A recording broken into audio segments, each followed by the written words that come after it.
Wala ng buhay nang matagpuan ang isang graduating hospitality management student matapos malunod sa Barangay Santander, Buruanga, Aklan. Kinilala ang biktima na si Christian, 22 anyos, residente ng naturang lugar.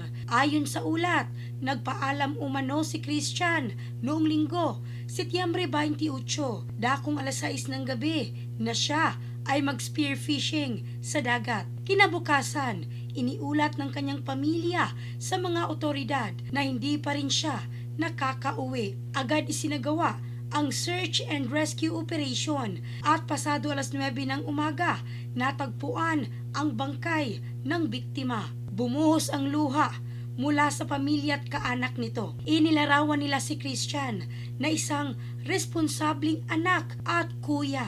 Patuloy pang iniimbestigahan ng mga otoridad ang insidente. In the heart of changing lives, ako si Michelle Craste ng Brigada News Philippines, the Music and News Authority.